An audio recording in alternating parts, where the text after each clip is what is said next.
Hello guys, welcome back to our channel. நான் உங்கள் battery வாங்க வீடியோக்குள்ளாடி போவேன். ஆரம்பிக்கலாங்களா? நம்ம எல்லாருக்குமே நைட்டில் வந்து ட்ரீம் வரும்.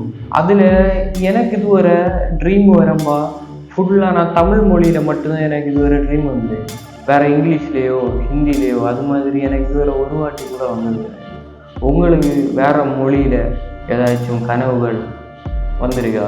வந்துச்சுன்னா கமெண்ட் பாக்ஸில் சொல்லிட்டு போங்க, நானும் கொஞ்சம் தெரிஞ்சுக்கிறேன். மனுஷன் வந்து வாழை பிடிக்கலைங்கி தற்கொலை பண்ணுறான், அது மாதிரி விலங்குகளும் தற்கொலை பண்ணுமா? சூரியன் வந்து இது பூமியிலேருந்து நிறைய தூரத்தில் இருக்கு. ஒருவேளை சூரியன் வந்து பூமியை பக்கத்தில் இருந்தால் பூமிக்கு வந்து ஆபத்து, பூமி அழிஞ்சு போகும். அதனால தான் சூரியன் வந்து ரொம்ப தூரத்தில் இருக்குதோ. ஜப்பான்கார என்னென்னமோ கண்டுபிடிக்கிறா. டாகுக்கு வந்து பிளாக் அண்ட் ஒயிட்ல மட்டும்தான் கண்டு தெரியும்னு சொல்லுது. அப்போ டாகு வந்து பிளாக்கு அப்புறம் ஒயிட்டு அந்த ரெண்டு கலர் மட்டும்தான் உலகத்திலேயே உண்டுன்னு நினைச்சிட்டு இருக்கும். ஒரு வேளை மனிதன் வந்து நேச்சுரலாகவே இயற்கையாட்டே மரணம் அடையதோட மனுஷன் வந்து கண்டுபிடிச்ச விஷயத்துல தான் மனிதன் வந்து அதுல தான் மனிதன் ரொம்ப இறந்து போறாங்க. ஒரு வண்டி கண்டுபிடிச்சிருக்கியா, அதுல வந்து நம்ம வந்து போயிடலாம், அந்த வண்டியில தான் மனிதனுக்கும் ஆக்சிடென்ட் ஆகுது, மனிதன் அதுல தான் இறந்து போறாங்க. அப்போ மனிதன் கண்டுபிடிச்சதுல தான் மனிதனுக்கும் அழிவு வருது. ஒருத்தருக்கு பிடிச்சது இன்னொரு ஆளுக்கு பிடிக்கல. ஒருத்தருக்கு வந்து கிரீன் பிடிக்குது, ஒருத்தருக்கு வந்து ரெட்டு பிடிக்குது, இன்னொருத்தருக்கு வந்து ப்ளூ பிடிக்குது. அது ஏன் எல்லாருக்குமே ரெட்டு பிடிக்கல, எல்லாருக்குமே ஏன் கிரீன் பிடிக்கல, எல்லாருக்குமே ஏன் ப்ளூ மட்டும் பிடிக்கல? ஒவ்வொரு ஆளும் ஒவ்வொரு விதமாக இருக்குது, ஒவ்வொரு ஆளுக்கும் ஒவ்வொன்று பிடிக்குது. ஏன் அது ஏன் அப்படி பிடிக்குது? ஆனால் அந்த கலர் அப்படியே தானே இருக்குது. நம்ம பார்வை தான் இப்போ வித்தியாசமாக இருக்கோ. முன்னாடி உள்ள ஸ்டோரி எல்லாமே நம்ம இப்போ கூட படிச்சுட்டு இருக்கோம். ஆனால் அந்த ஸ்டோரி வந்து இப்போ அதே மாதிரி தான் படிச்சுட்டு இருக்கோம்.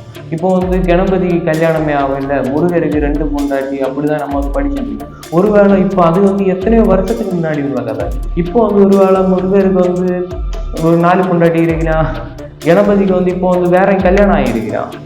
அது ஏன் நமக்கு வந்து தெரியவில்லை இதுவரை? அப்போ நடந்தது நமக்கு வந்து தெரியுது, இப்போ நடந்தது ஏன் வந்து இப்போ உள்ள கதை நியூஸ் எல்லாம் நமக்கு ஏன் தெரியல? நம்ம ஏதாச்சும் ஒரு விஷயத்துல மாட்டினமைக்கு நம்ம அதில் எப்படி தப்பிக்கணும்னு நம்ம வந்து யோசிப்போம். அது வந்து யோசிக்கிறது வந்து நம்ம மைண்டு கிட்ட எப்படி ஐடியா கேட்குறதோ, ஒரு வேலை ஹெல்ப் கேட்குறதோ நம்ம மைண்டு கிட்ட. நம்ம கடையில எல்லாம் பிளாஸ்டிக் வந்து இது விற்கக்கூடாதுன்னு வந்து சொல்லுவோம். அப்போ கடையில அவங்க சொல்றதுக்கு பதிலாட்டு பிளாஸ்டிக் தயாரிச்ச கம்பெனியில சொன்னாதானே அது பிளாஸ்டிக்கே மொத்தமாக நிறுத்த முடியும். இப்போ யாராச்சும் திடீர்னு வந்து நான் வந்து கடவுளை பார்த்தேன்னு சொன்னால் யாருமே நம்ப மாட்டோம். ஆனால் முன்னாடி உள்ளவங்க சொன்னதை மட்டும் நம்ம ஏன் நம்பிட்டு இருக்கோம்? இப்போ